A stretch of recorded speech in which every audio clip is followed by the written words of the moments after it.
Bonsoir. Et aujourd'hui, donc j'ai le plaisir d'accueillir François Rodier, qui va nous parler. J'ai pas le titre sous les yeux. Je sais que c'est du Big Bang, voilà, oui c'est ça, thermodynamique de l'évolution. Et j'ai demandé à Roger Bonnet, grâce à qui nous avons le plaisir d'avoir avec nous François Rodier ce soir, de le présenter, parce que je crois que tu le connais bien. Et donc je vous souhaite une excellente soirée et j'espère que vous aurez des questions ensuite à la fin de la conférence. Merci. Merci Daniel, c'est un plaisir d'introduire à cet auditoire fidèle de l'Institut d'astrophysique mon ami François Rodier, avec qui j'ai fait mes premiers pas dans la recherche dans les années, début des années 60. François Rodier est un ancien élève de l'école normale supérieure où il est allé entre 1956 et 1960, pardon. Et il est entré au service d'aéronomie où je suis entré moi aussi quelques années plus tard, en 1958, pour passer un diplôme qui lui permettait de passer son agrégation en 1960. Puis il a rejoint le service d'aéronomie, l'observatoire de Marseille, où il a permis d'obtenir une thèse expérimentale, extrêmement complexe, extrêmement fine aussi, de physique très fine, qui consistait à mesurer les profils des raies du Soleil avec des jets atomiques de strontium. Il l'a passé en 1964, c'est-à-dire 4 ans après son agrégation, ce qui, à l'époque, pour une thèse expérimentale, était un record, et le reste sans doute. Puis, il est allé une année plus tard à Kitt Peak, où il a utilisé les facilités solaires de l'observatoire pour améliorer les performances de son expérience. Et là, il s'est intéressé aux oscillations du Soleil, qui lui ont permis, une fois revenu en France et nommé à Nice, à la faculté des sciences de Nice, de fonder le département d'astrophysique et d'être vraiment à l'origine de l'hélioséismologie, c'est-à-dire la sismologie du Soleil, au moyen des oscillations. Et ces oscillations, une fois analysées, permettent de déduire beaucoup de choses sur la structure interne du Soleil, du centre jusqu'à la surface. À l'université de Nice, François Rodier a enseigné la thermodynamique. Le premier cours qu'il ait donné, c'était en thermodynamique. C'est peut-être pour ça qu'il s'en est souvenu et que ce soir, nous avons le droit et le plaisir d'écouter cette conférence. Il est ensuite parti de 1984 à 1988 aux États-Unis à nouveau, à l'observatoire de Kitt Peak à nouveau. Et là, il s'est intéressé aux techniques d'optique adaptative qui permettent de corriger la turbulence et les mouvements de l'atmosphère au foyer d'un télescope terrestre, et qui a été effectivement une technique qui a été fortement développée et qu'on utilise aujourd'hui beaucoup dans tous les observatoires, en particulier au VLT. Et de 1988 à 2006, il a créé une équipe de 4 personnes, je crois, d'optique adaptative à l'université de Hawaï. Depuis 2001, il est à la retraite. Et comme beaucoup de gens qui sont à la retraite, il ne s'est pas endormi. Il s'est intéressé, parce que son cerveau travaille tout le temps, à la biologie et à l'évolution. Et vous allez ce soir écouter, je pense, ce qu'il va nous dire sur ces deux disciplines. Bon, merci Roger pour cette introduction. Merci aux organisateurs de m'avoir invité. Bonjour à tous. Oui, comme l'a dit Roger, il y a 2 ans, on a célébré le 50e anniversaire du service d'aéronomie du CNRS, dans lequel j'ai fait mes premiers pas avec Roger dans la recherche. À cette époque-là, on était des jeunes chercheurs très enthousiastes. On allait révolutionner le monde, améliorer le sort de l'humanité. Et à l'occasion de cet anniversaire, on a rencontré les anciens. J'ai revu Roger, et puis on s'est aperçu qu'on avait les mêmes préoccupations. Ces préoccupations, c'est après 50 ans de progrès scientifique et technique sans précédent, tout devrait aller on ne peut mieux et tout semble aller on ne peut plus mal. Alors j'avoue que pour des chercheurs qui ont consacré leur vie au progrès, de voir qu'on peut se demander qu'est-ce que c'est le progrès, est-ce que c'est à quoi ça nous mène, Bon, c'est le genre de questions que je me suis rendu compte que beaucoup d'entre nous se posaient, et au point de publier des livres. Alors le premier, c'est le directeur du laboratoire qui a commencé, il a donné le mouvement en publiant ce livre terrible, Introduction au siècle des menaces. Si vous le lisez, c'est assez pessimiste. Ensuite, on a André Lotbeau qui nous a fait l'honneur de venir ici, qui a publié 2 livres très intéressants. L'un s'appelle L'engrenage de la technique, ça dit bien ce que ça veut dire, oui. Et aussi L'enfermement planétaire, qui sont très intéressants, et je vous conseille vivement la lecture. Et bien sûr, Roger Bonnet qui est ici, avec Volger qui était directeur de l'Observatoire européen. Ils ont publié, je vais le montrer ici, son livre en anglais, « Est-ce que l'humanité va survivre encore 1000 siècles ?» 1000 siècles, c'est à peu près l'âge de l'Homo sapiens. Est-ce qu'on va encore vivre 1000 siècles? Alors, juste à ce moment-là, on se rencontrait. Roger m'a dit, mon livre va sortir dans quelques mois. Alors, je lui ai dit, c'est rudement intéressant, je m'intéresse à ça aussi. Et puis, je lui ai dit que j'avais quelques idées sur la question, que je pensais que j'avais des idées sur le sort de l'humanité. Alors il m'a dit, écoute, viens nous expliquer tout ça à Berne. Alors il est très gentil, il m'a invité à Berne, je suis allé exposer. Je suppose que ça lui a plu, ma réponse, puisqu'il a récidivé. Et il m'invite ici à venir exposer ça. Voilà. Alors, avant de commencer l'exposé, je voudrais commencer par dire quelques petits mots sur la notion d'évolution, qui est une notion très intéressante. Il faut dire que si on remonte dans le passé, c'est une notion nouvelle. En fait, elle date du XVIIIe siècle, du siècle des Lumières. Au Moyen-Âge, on n'avait aucune idée de la notion de progrès. Pour les gens du Moyen-Âge, l'humanité était telle que Dieu l'avait créée, elle était toujours pareille. Il y a peut-être des petits changements, peut-être des cycles entre les périodes de vache maigre et de vache grasse, mais progrès, il n'y avait aucune notion de progrès. Et ça, on ne se rend pas compte, parce que pour nous, le progrès est tellement évident qu'on n'imagine pas qu'au Moyen-Âge, on n'ait pas la notion de progrès. Alors, en fait, tout a commencé au XVe siècle, et je reviendrai là-dessus, avec l'invention de la typographie. On a commencé à publier des livres, et au XVIe siècle, les gens ont appris à lire. Et pourquoi ils ont appris à lire? Pour lire la Bible. Parce que la Bible, à cette époque-là, c'était l'explication de l'univers, la solution de qu'est-ce que c'est l'univers, et c'était dans la Bible, donc il fallait lire la Bible.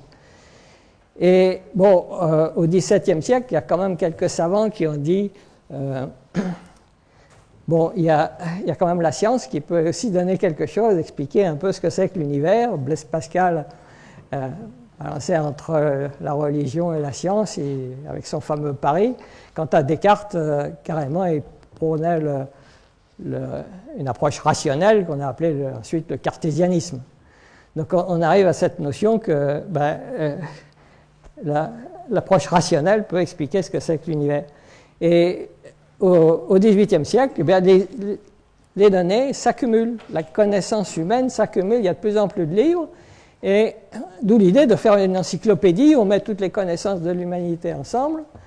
Et de son côté, Buffon, alors Buffon fait sa propre encyclopédie qu'il intitule L'histoire naturelle. Et si on ouvre l'histoire naturelle de Buffon, qu'est-ce qu'on voit? Eh bien, on voit que un peu partout, on découvre qu'en haut des montagnes, il y a des fossiles de coquillages. Des fossiles de coquillages en haut des montagnes. Tout le monde sait que les coquillages, c'est au fond de la mer, c'est pas en haut des montagnes. Alors, tout le monde se pose des questions. Et, bon, ça veut dire que, un jour, les montagnes ont été sous la mer, donc peut-être la Terre évoluait. Et puis, les animaux, les plantes, les végétaux, il y avait des coquillages qu'on ne voit plus maintenant. Donc il y a eu autrefois des animaux qui n'existent plus maintenant, donc il y a eu évolution. C'est là que vraiment est apparue clairement cette notion d'évolution. Lamarck était passionné de lire l'œuvre de Buffon, et il s'est passionné par l'évolution des animaux, et il se rend compte que il y a une évolution en ce sens qu'on va d'animaux ou de plantes simples à des plantes et des animaux de plus en plus complexes pour arriver à ce qu'il appelle la perfection, entre guillemets, de l'homme. Et à cette époque-là, l'homme, c'était l'aboutissement de l'évolution, bien sûr. Mais il ne trouve pas d'explication. Pourquoi il y a cette évolution? Alors il faut attendre Darwin pour trouver une explication. Darwin s'aperçoit que les paysans à côté de lui, ils arrivent à faire évoluer les vaches ou les plantes en les sélectionnant, on appelle ça la sélection artificielle, et il se dit, mais peut-être ça marche aussi naturellement dans la nature, il y en a qui sont plus adaptés à l'environnement que d'autres, et donc il propose cette explication de ce qu'il appelait la sélection naturelle. Hypothèse qui a dominé toute la biologie jusqu'à nos jours, qui domine encore, bon, avec quelques améliorations, comme on verra. Mais on arrive en 1900. En 1900, au moins, il y a une chose qui n'évolue pas, c'est l'univers. L'univers ne peut pas évoluer, l'univers, il a toujours été là.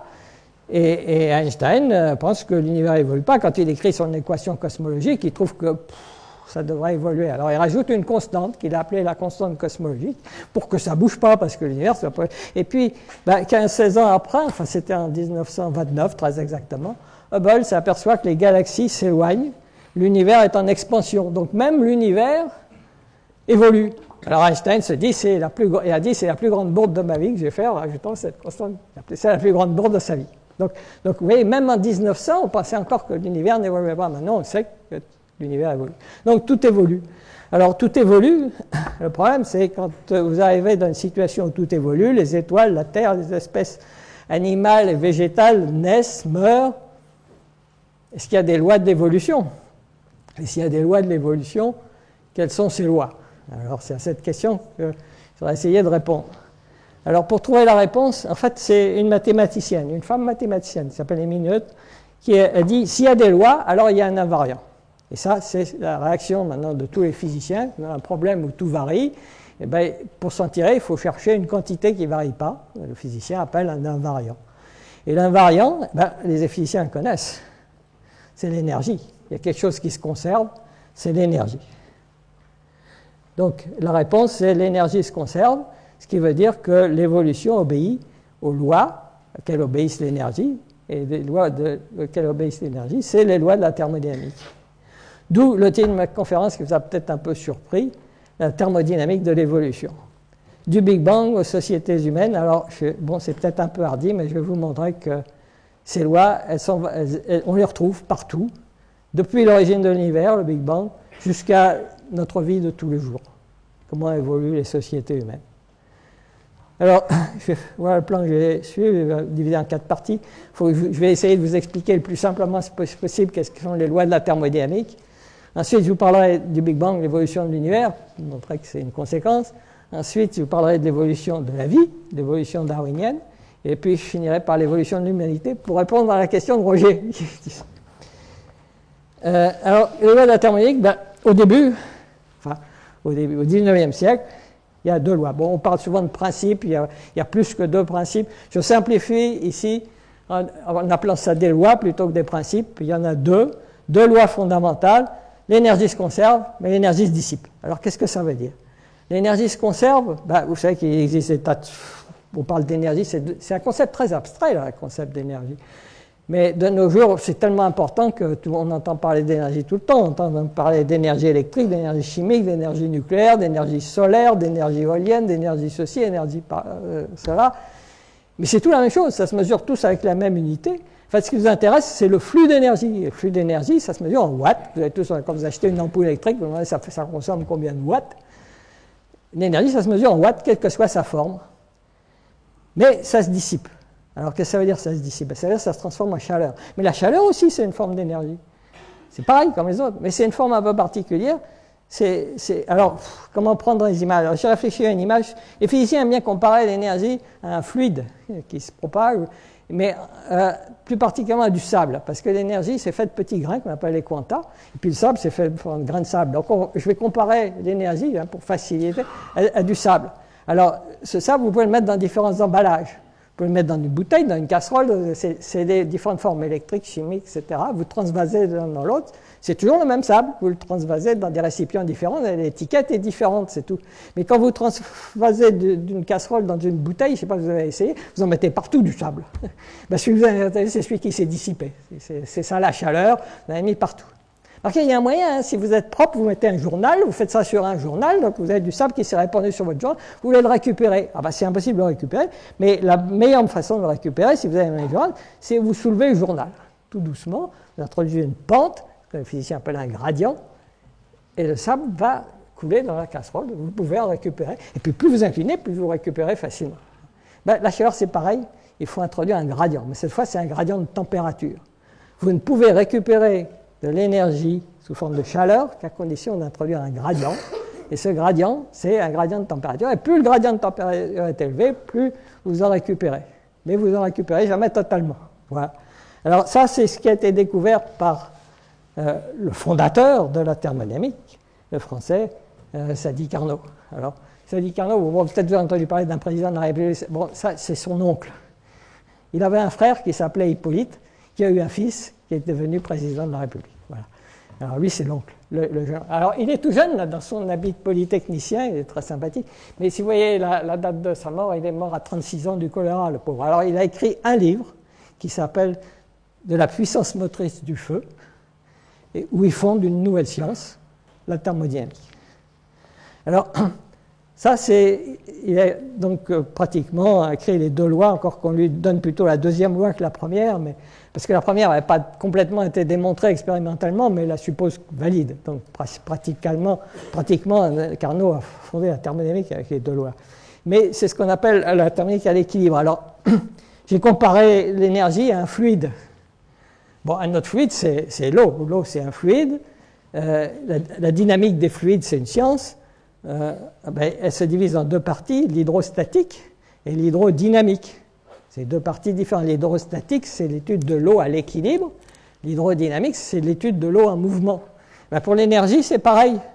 Il y a l'étude de la chaleur à l'équilibre, c'est la thermodynamique à l'équilibre, qu'on aurait dû appeler thermostatique. Heureusement, on a appelé ça thermodynamique, c'est pas de chance. On aurait dû vraiment l'appeler thermostatique. On s'est trompé au départ. Bon, alors du coup, on dit thermodynamique à l'équilibre. Enfin, pensez thermostatique si vous voulez. Et puis la thermodynamique hors équilibre, qui est vraiment la vraie thermodynamique. Mais cette vraie thermodynamique, c'est beaucoup plus difficile. Hein. Tout ce qui est en mouvement, c'est plus difficile que ce qui est en repos. Et il a fallu attendre, après la dernière guerre mondiale, on doit ça à Ilya Prigogine, un physicien, physico-chimiste, d'origine russe, mais né en Belgique, et il a fait ses études à l'université de Bruxelles, il est même devenu prof à l'université de Bruxelles, et il a eu le prix Nobel en 1977, justement, pour avoir fondé la vraie thermodynamique, c'est-à-dire l'étude de l'énergie en mouvement. Voilà. Alors, je vais essayer de vous expliquer un peu ce que c'est que ces deux aspects de la thermodynamique. La thermodynamique à l'équilibre, ça s'applique au système fermé. Alors, qu'est-ce que c'est qu'un système fermé? C'est un système où on ne peut ni faire rentrer ni faire sortir de l'énergie. Alors pensez par exemple une bouteille thermos, la chaleur ne peut pas rentrer ni en sortir, et puis il faut qu'elle soit immobile, etc. Vous mettez dans une bouteille thermos de l'eau, des glaçons, vous secouez bien, vous posez, c'est inhomogène, il y a des solides, des liquides, il y a des mouvements, puis vous attendez. Au bout d'un certain temps, vous ouvrez délicatement, qu'est-ce qu'il y a dedans? Il n'y a plus que de l'eau, il n'y a plus qu'une... Et puis, il n'y a plus qu'une seule température, et tout, c'est de l'eau tiède. Au lieu d'avoir de l'eau chaude et de la glace, on n'a plus que de l'eau tiède. Il n'y a plus de différence de température, plus de mouvement, tout s'est arrêté. On est arrivé à ce qu'on appelle l'équilibre thermodynamique. Donc, un système fermé se désorganise, toute structure tend à disparaître, et tout tend vers le repos, qu'on appelle l'équilibre thermodynamique. Un système ouvert, vous ouvrez le système, vous laissez pénétrer l'énergie va traverser le système. C'est tout le contraire qui se produit. Le système s'auto-organise, des structures apparaissent, et des mouvements apparaissent. Alors pour vous montrer ça, je vais vous donner deux exemples. D'un système fermé, vous mettez une mouche dans une boîte, vous fermez la boîte. Qu'est-ce qui va se passer? Elle va continuer à respirer l'oxygène, mais bientôt il n'y aura plus d'oxygène, il n'y aura plus rien à manger, elle meurt là. Puis son corps se décompose, tous les mouvements s'arrêtent, tout revient à l'équilibre thermodynamique. On est tous condamnés à revenir un jour ou l'autre à l'équilibre thermodynamique. Mais bon, maintenant, par exemple, vous apportez de l'énergie. Vous prenez une casserole d'eau, vous la mettez sur le feu. Vous apportez de l'énergie, l'énergie va traverser la casserole d'eau. Qu'est-ce que vous voyez apparaître? L'eau se met en mouvement. L'eau qui est au centre de la casserole, qui est plus chaude et moins dense, donc va monter, puis elle va redescendre dans les bords plus froids. Ça s'appelle des courants de convection. Donc il y a des mouvements qui apparaissent, et puis des différences de température. Donc il y a des structures qui apparaissent et des mouvements qui apparaissent. Vous voyez que c'est tout le contraire. La thermodynamique hors équilibre, c'est le contraire, c'est ce qu'on appelle un système ouvert. Alors, Prigogine a appelé ça des structures dissipatives. Qu'est-ce que c'est une structure dissipative? C'est une structure qui apparaît et qui ne subsiste que tant qu'il y a de l'énergie. Si vous arrêtez l'énergie, la structure dissipative disparaît. Elle ne se maintient que grâce à un apport constant d'énergie. Il faut toujours apporter de l'énergie. Si vous apportez plus d'énergie, la structure se décompose, elle disparaît. Alors, en fait, l'univers est fait que de ça, pratiquement. Une étoile, c'est une structure dissipative, c'est de l'énergie gravitationnelle qui se transforme par l'intermédiaire des réactions nucléaires en rayonnement. C'est une structure dissipative. Un cyclone, les cyclones apparaissent, il y a des différences de température, il y a des mouvements qui apparaissent dans l'atmosphère terrestre. C'est une structure dissipative. Si vous coupiez l'énergie solaire, le cyclone, il s'arrête. Un être vivant. Alors c'est ça qui est extraordinaire, parce que là on a une théorie qui s'applique aux êtres vivants. Nous sommes des structures. Si on s'arrête de manger, pas pour longtemps. Il faut constamment apporter des calories, sous forme de nourriture, pour subsister. Une société humaine, il faut apporter de l'énergie. Puis on sait que maintenant on en a besoin d'énergie. On parle que de ça, d'énergie. On va manquer d'énergie. Voilà. Bon, vous voyez la puissance de la thermodynamique permet de comprendre beaucoup de choses. Alors, le grand mystère, c'est qu'est-ce que c'est que l'auto-organisation? Une structure dissipative s'auto-organise. Alors, c'est là où la science et la religion s'affrontent.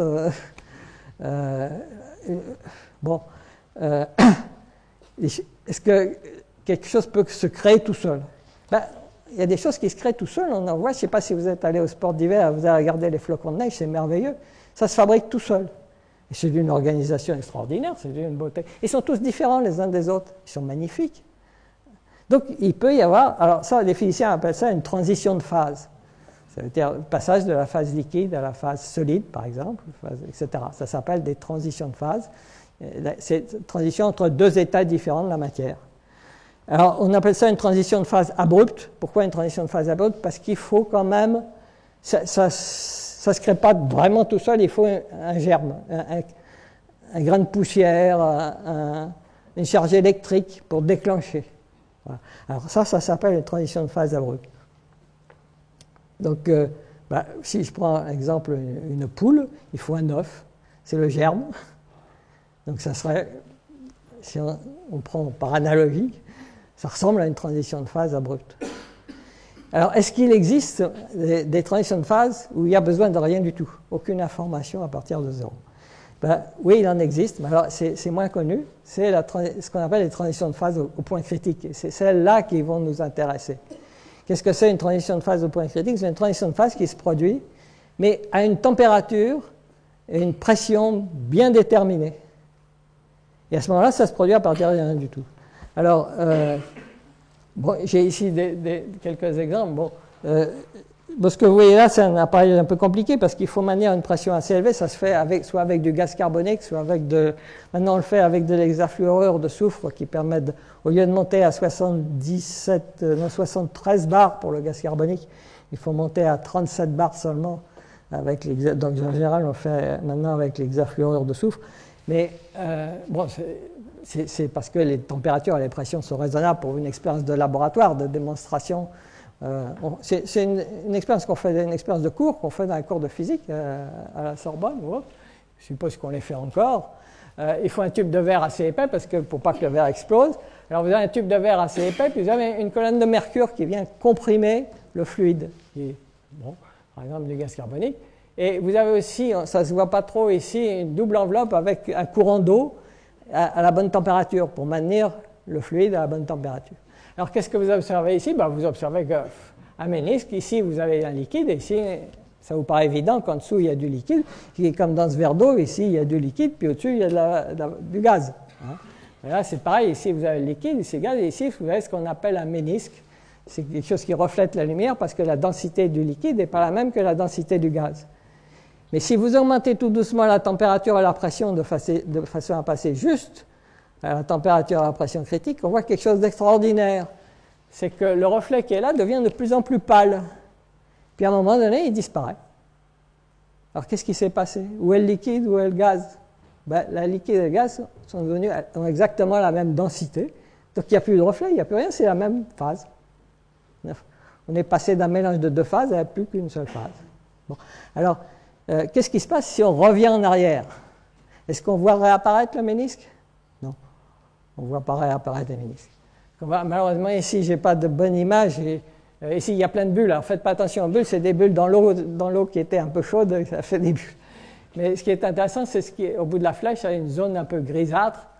C'est ce qu'on appelle l'opalescence critique. À un moment donné, alors que tout était parfaitement transparent, ça se met à diffuser la lumière. Un peu comme le brouillard se met à diffuser la lumière. Mais il y a une différence avec le brouillard. Si vous regardez le brouillard à la loupe, vous voyez des gouttes d'eau. Si vous regardez ça à la loupe, vous voyez toujours la même chose, l'opalescence. Puis vous regardez au microscope, vous voyez toujours la même chose, l'opalescence. On appelle ça l'invariance par changement d'échelle. Quelle que soit l'échelle, ça a toujours le même aspect. Alors retenez bien ça, c'est une caractéristique fondamentale de l'opalescence critique. Ça a toujours le même aspect à l'œil nu, au microscope ou à la loupe, quel que soit le grandissement, c'est le même aspect. Alors effectivement, si vous descendez un peu plus bas en dessous du point critique, alors, mais seulement à ce moment-là, des petites gouttes d'eau vont apparaître qui vont grossir, puis elles vont tous se rassembler au fond, et vous retrouvez la situation précédente avec deux phases, une phase liquide en dessous et une phase gazeuse au-dessus. Donc voilà ce que c'est que l'opalescence critique. Alors, ce qui est intéressant, c'est qu'en 1987, un physicien danois qui s'appelle Per Bak, avec ses collègues, a montré que les structures dissipatives s'auto-organisent à la manière des transitions de phase continues. Alors ça, c'est quelque chose d'extraordinaire parce que, j'ai oublié de dire que la thermodynamique maintenant porte un autre nom. On appelle ça la mécanique statistique. Donc je dirais indifféremment thermodynamique ou mécanique statistique. Et les thermodynamiciens ou les gens qui font de la mécanique statistique s'aperçoivent qu'ils aboutissent à des lois universelles qui s'appliquent à des tas de choses qui n'ont rien à voir apparemment avec les uns avec les autres. Alors qu'est-ce que ça veut dire? Ça veut dire que des structures peuvent être très différentes. Une société humaine, ça n'a rien à voir avec une étoile ou avec apparemment. Mais ces structures différentes dissipent de l'énergie et le processus de dissipation d'énergie est le même. Donc il y a des lois qui sont les mêmes et qu'on va retrouver à des structures vraiment extrêmement différentes. On retrouve les mêmes lois. Et une particularité, c'est que le processus d'auto-organisation, c'est ce processus-là. Alors, quelles sont ses propriétés? C'est les propriétés des transitions de phase continue, qui sont aussi les propriétés, je ne sais pas si vous êtes intéressé à maintenant, il y a une branche des mathématiques qui s'appelle la dynamique non linéaire. En dynamique non linéaire, les mathématiciens appellent ça une bifurcation. Alors, qu'est-ce que c'est une bifurcation? Je vais monter une petite expérience pour vous montrer ce que c'est qu'une bifurcation. Alors, c'est pas difficile. Bon, vous voyez, vous pouvez faire l'expérience chez vous, elle n'est pas sorcière. La première chose qu'il faut, c'est des fluctuations. Alors, des fluctuations, on va parler de plein de fluctuations. Vous avez entendu parler de fluctuations thermiques, peut-être de fluctuations quantiques, en astronomie, on parle de fluctuations gravitationnelles, etc. Là, il faut que j'introduise une petite fluctuation. Alors, j'ai introduit une petite fluctuation. Alors, j'ai introduit une petite fluctuation. Qu'est-ce qui s'est passé? Il y a eu amplification des fluctuations. Vous n'avez pas vu les fluctuations, vous n'êtes aperçu de rien. Mais vous avez vu ce qui s'est passé. Il y a la boule qui est tombée. Bon. Il y a eu rupture de symétrie. C'était parfaitement symétrique. Maintenant, c'est asymétrique. Bon. Et puis, apparition et mémorisation d'informations. Oui. Ici, j'ai mis exprès 0, 1. Vous savez, l'information, ça se mesure en bits. C'est soit 0, soit 1. Là, j'ai enregistré une information. Je ne sais pas, j'ai enregistré, c'est 1. Okay. J'ai enregistré un bit d'information. Voilà. Alors, ça veut dire aussi que si de l'information est apparue, c'est parce que c'était imprédictible. Je ne savais pas si la boule allait à droite. Si c'était prédictible, il n'y aurait eu aucune information puisque je savais à l'avance. Donc, l'apparition d'informations, c'est caractéristique de ces processus qui sont imprédictibles. Un processus imprédictible où il y a apparition et mémorisation d'informations. Bon. Et alors, la quatrième propriété, un peu plus difficile à comprendre, c'est l'invariance par changement d'échelle. J'aurais pu vous bâtir un monument gigantesque, vous faire ça tout petit, vous auriez dû venir tout près pour le voir. Ça aurait marché pareil. Il n'y a pas de dimension caractéristique. Alors, et surtout, c'est qu'une bifurcation ne reste rarement toute seule. Quand la bille ou la boule tombe, elle va en faire tomber deux autres, chacune va en faire tomber deux autres. Ce qu'on observe, ce n'est pas une bifurcation, c'est une cascade ou une avalanche de bifurcation, une arborescence de bifurcation. Et cette invariance par changement d'échelle fait que cette arborescence de bifurcation, alors là, je ne sais pas si vous avez, ceux qui s'intéressent à ça en mathématiques, les mathématiciens appellent ça une arborescence fractale, une structure fractale. C'est quelque chose qui est invariant par changement d'échelle. Donc vous avez des cascades de bifurcation qui sont invariantes par changement d'échelle. Et ça, on va le retrouver partout dans la dissipation d'énergie. Des arborescences de bifurcation invariantes par changement d'échelle. Alors, y compris en sciences humaines. Alors, je ne résiste pas à vous donner un exemple de cascade de bifurcation en sciences humaines. Vous allez me dire à quoi ça peut bien ressembler une cascade de bifurcation en sciences humaines. Ben, j'ai pris une petite... c'est tiré d'un almanach de Benjamin Franklin. Je ne sais pas si vous savez, Benjamin Franklin, il a commencé sa carrière comme éditeur, imprimeur. Il publiait des almanachs. Les gens aimaient bien parce qu'il racontait des petites histoires comme ça dans son almanach. Il dit, faute d'un clou, le fer fut perdu. Il s'agit d'un fer à cheval, bien sûr. Le clou est parti. Bon. Faute d'un fer, le cheval fut perdu.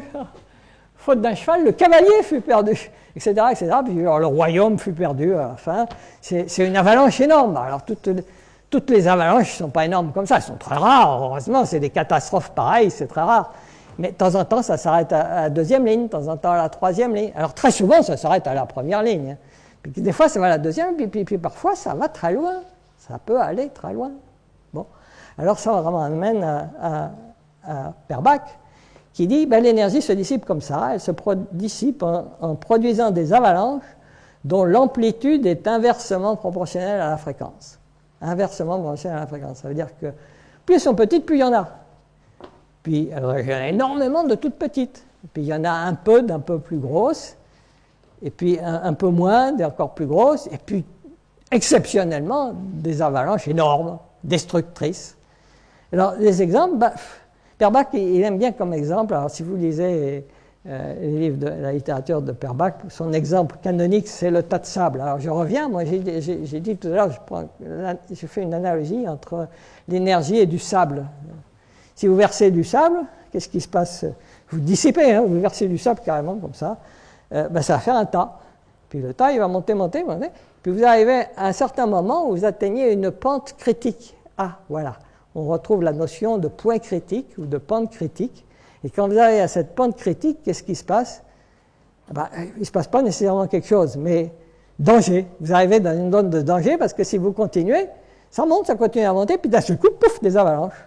Alors, des fois, ça peut monter assez haut avant que l'avalanche parte. Des fois, les avalanches partent tout de suite. C'est imprévisible, mais il y a des avalanches qui se forment. Il se forme beaucoup de petites avalanches, de temps en temps des avalanches un peu plus grosses, et rarement des avalanches énormes. Et la loi est en 1 sur F. Alors ça, les gens ont fait des expériences. Alors depuis Perbach, tout le monde s'est fait des expériences avec du sable, avec du riz. Mais si vous allez en montagne, vous savez qu'en montagne, les avalanches dans la neige, d'ailleurs on les déclenche avec des grenades, des trucs comme ça. Et les gens qui déclenchent après se sont amusés à mesurer la hauteur des avalanches ou la largeur des avalanches. Ils ont fait la statistique. Ils ont trouvé que c'était en 1 sur F. C'est inversement bon. Ça obéit parfaitement. C'est un processus. Et puis, bon, un autre exemple canonique, c'est les tremblements de terre. Ben, c'est pareil, l'énergie géothermique se dissipe à travers la croûte terrestre en provoquant des fissures qui, de temps en temps, provoquent des fissures encore plus grosses. Vous avez une avalanche de fissures qui forment un tremblement de terre. De temps en temps, les sismographes enregistrent continuellement des choses comme ça. Vous ne les sentez pas. Mais de temps en temps, ah oui, ce matin, j'ai senti la terre un peu trembler. Bon, une fois, 2 fois, ici en Europe, ça, c'est pas tous les jours. Ça dépend des endroits, bien sûr. Mais des fois, ben, vous savez qu'un tremblement de terre, ça peut être catastrophique. Heureusement, c'est très rare. Donc, c'est une loi en 1 sur 1. Alors, j'arrive à la 3e loi de la thermodynamique. Jusqu'à présent, on dit c'est très bien, ces avalanches, mais bon, on sait que les systèmes à l'équilibre, les systèmes fermés, ils vont vers l'équilibre thermodynamique, mais les systèmes ouverts, ils tendent vers quoi? Pourquoi il y a des avalanches à un moment donné? Alors, pendant longtemps, on a soupçonné cette 3e loi. Maintenant, depuis 2003, on a une démonstration qui est encore un peu quelquefois discutée entre spécialistes. On a enfin une démonstration mathématique en termes de mécanique statistique. Les systèmes ouverts s'auto-organisent pour maximiser le flux d'énergie dissipé. Alors, je reviens à mon expérience d'état stable. Ça veut dire qu'à un moment donné, vous arrivez à la pente critique, et à ce moment-là, il commence à se produire des avalanches. Donc, c'est là où l'énergie, où la dissipation est la plus forte. Et ça va tendre à se dissiper, à s'étaler. C'est là où la dissipation commence. Donc, le moment où ça se dissipe, c'est le moment où il y a des avalanches. Donc, le point critique, c'est le moment où la dissipation d'énergie est maximale. Donc, ces structures dissipatives tendent automatiquement vers un certain état critique. Alors, en fait, on s'est aperçu de ça surtout avec que c'est les géophysiciens qui se sont aperçus de ça. Vous avez le Soleil qui envoie de l'énergie sur Terre. Évidemment, à l'équateur, le Soleil est haut placé, il chauffe beaucoup plus qu'au pôle où le Soleil est bas sur l'horizon. Donc il y a plus de chaleur qui arrive à l'équateur qu'au pôle. Donc qu'est-ce qui va se passer? La différence de température entre le pôle et l'équateur, elle augmente, puis vous arrivez à une pente critique, comme le tas de sable, où à ce moment-là, il y a des avalanches qui se déclenchent.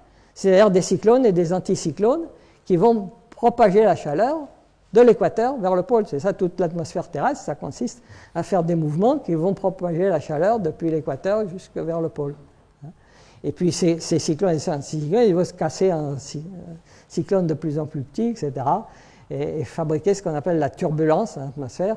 Et c'est Kolmogorov qui a montré que la turbulence suivait une loi fractale, d'invariance par changement d'échelle. On s'en est aperçu à ce moment-là. Donc vous voyez que c'est la même chose que l'état stable, ce qui se passe. Et à ce moment-là, on s'est aperçu que l'atmosphère terrestre était dans un état de dissipation maximale d'énergie. Elle est dans un état de dissipation maximale d'énergie. Alors, ce qu'a montré aussi De Waard dans sa démonstration, eh bien, il aboutit au fait que l'énergie qui se dissipe fluctue en 1 sur F. Il retrouve la loi en 1 sur F de Perbach. Donc ça va tout à fait dans ce que j'explique ça. Alors, je vais donner ici une analogie pour vous donner une idée qui a été suggérée par Perbach. Vous mettez des voitures, alors c'est plus des grains de sable, c'est des gros grains de sable, c'est des voitures. Vous mettez ça sur une autoroute, vous en mettez de plus en plus, et vous cherchez à mettre le maximum. Et à un moment donné, où le maximum il est obtenu quand vous obtenez des embouteillages. Donc la criticalité auto-organisée, c'est la création d'embouteillages. Vous êtes au maximum de ce que vous pouvez faire comme dissipation d'énergie. Voilà. Alors j'espère que, voilà, c'est tout ce que je dirais sur la thermodynamique, j'espère vous avoir fait comprendre, en gros avec les mains, en quoi ça consiste la thermodynamique rééquilibre. Alors j'arrive à l'évolution de l'univers. L'évolution de l'univers, alors je commence tout de suite, il y a un gros problème avec l'univers. Un gros problème avec l'univers parce que quand on demande à un physicien de donner un exemple de système fermé, il dit il n'y a qu'à prendre tout l'univers. Forcément, si on prend tout l'univers, c'est fermé. Donc l'univers doit tendre vers l'équilibre thermodynamique. Regardons. Et qu'est-ce qu'on voit? On voit tout le contraire. On voit que le rayonnement cosmologique, je ne sais pas, ici je suppose que vous avez entendu parler des tas de fois du rayonnement cosmologique primordial à 3 degrés K qu'on observe dans l'espace. Et bien qu'est-ce qu'on découvre? C'est une loi, il est à l'équilibre thermodynamique. C'est le rayonnement du corps noir. On découvre donc à l'origine, l'univers était très chaud, et il était à l'équilibre thermodynamique. Et maintenant, il est de moins en moins. Des tas de structures apparaissent, s'organisent, des galaxies, des étoiles. Les étoiles apparaissent. Des différences de température apparaissent spontanément. Mais c'est le contraire qui devrait se produire. Si on va vers l'équilibre, les différences de température elles devraient disparaître. Non, elles apparaissent spontanément. Il ne faut pas du tout à l'équilibre thermique. Donc il y a un paradoxe. Alors, comment résoudre ce paradoxe? Alors, là, je vais être un peu hardi. Je pense que ce paradoxe il a été résolu en 1998, mais curieusement, les astronomes n'ont pas l'air de s'en rendre compte vraiment. Alors, je ne sais pas s'il y a des cosmologistes ici, mais ils ont découvert que l'expansion de l'univers n'est pas constante, elle s'accélère. Alors, d'abord, il faut que j'explique ce que c'est, mais vous savez certainement déjà en venant ici, ce que c'est que l'horizon cosmologique. La vitesse d'éloignement des galaxies est d'autant plus grande que les galaxies sont plus loin. Et il arrive un moment où la vitesse d'éloignement d'une galaxie devient égale à la vitesse de la lumière. À ce moment-là, la galaxie, plus rien ne peut nous arriver, elle disparaît. Les galaxies qui vont plus vite que la vitesse de la lumière, on ne peut pas les voir. Donc il y a un horizon cosmologique qui est cette limite qui limite l'univers observable. Après, on ne sait pas ce que c'est. Bon, alors, tant que l'univers grandit, si on peut dire, à vitesse constante, il y a effectivement, l'univers observable est un système fermé. Mais s'il y a une accélération, des galaxies que vous voyez aujourd'hui, leur vitesse va augmenter, puisque tout s'accélère. À un moment donné, elles vont dépasser la vitesse de la lumière, elles vont disparaître derrière l'horizon cosmologique. Donc l'univers observable est ouvert. Donc il peut s'auto-organiser. Le paradoxe est résolu. Alors, l'univers observable est ouvert. Alors comment il s'organise? Je vais parler du Big Bang. Avec le Big Bang, tout le monde a entendu parler d'inflation. L'inflation, c'est justement une accélération terrible de l'expansion de l'univers. Donc c'est une façon d'ouvrir l'univers qui permet de s'auto-organiser donc à la matière de ce qu'on en sait. Alors rappelez-vous les propriétés des fluctuations qui sont amplifiées. C'est quoi ces fluctuations? Tout le monde a entendu dire que l'univers est né d'une fluctuation quantique. Donc vous avez bien une fluctuation quantique qui est amplifiée. Vous avez des avalanches, les voilà les avalanches qui produisent des particules. Vous avez rupture de symétrie. Tout le monde a entendu parler de rupture de symétrie. Vous avez entendu parler de matière et d'antimatière. Pourquoi on est fabriqué avec de la matière et pas de l'antimatière? Ça aurait pu être aussi bien. Il y a eu rupture de symétrie. À un moment donné, on est fabriqué de matière.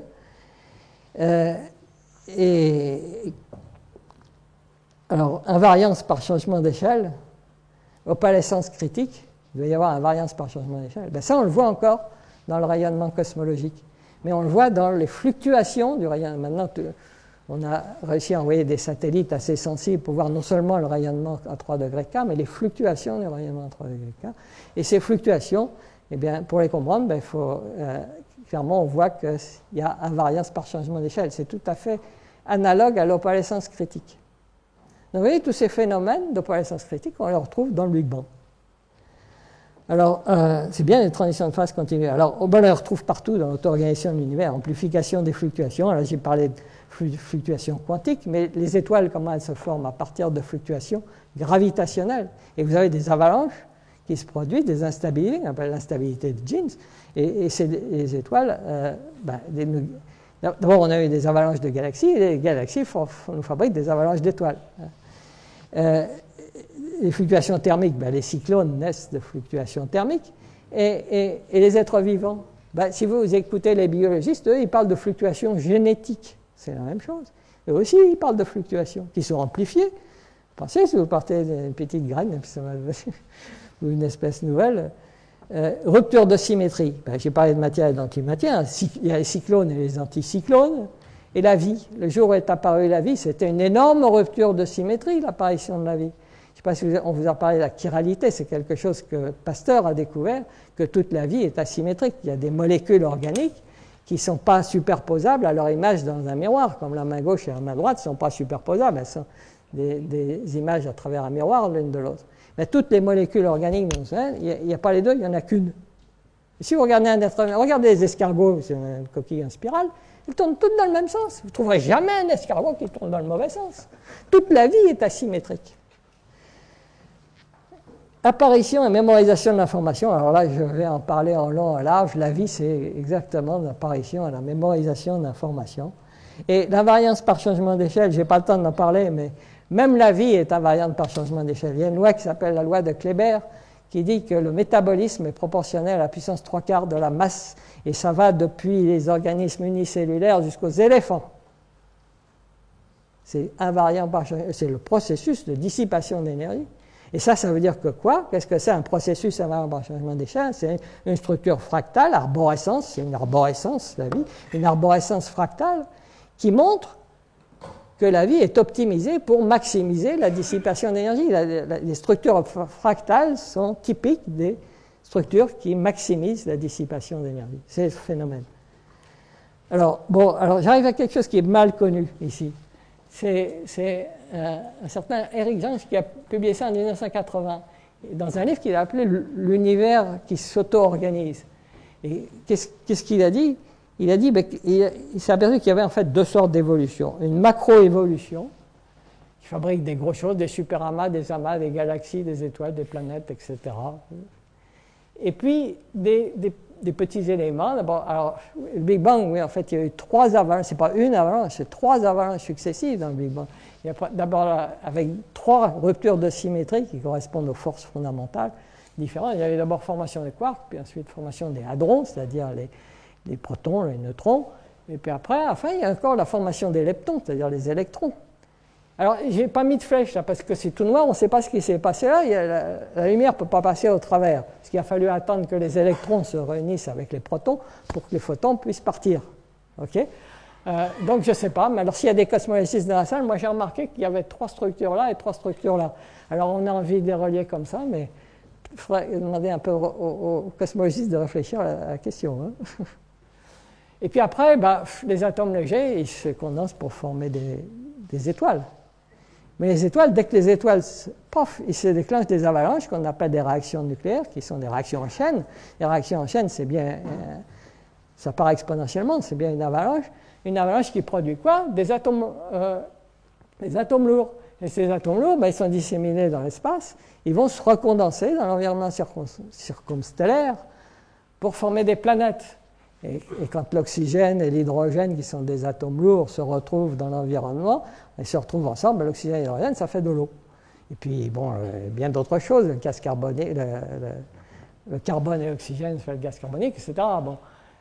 Donc, on arrive dans les planètes, il y a formation de molécules. Puis, dans certaines planètes, alors, il faut remarquer qu'ici, c'est dans des endroits de plus en plus localisés dans le temps et dans l'espace. Ce n'est pas partout dans l'univers. C'est dans des endroits de plus en plus localisés dans le temps et dans l'espace, on trouve des structures très pointues dans le temps et dans l'espace, qui dissipent de plus en plus d'énergie.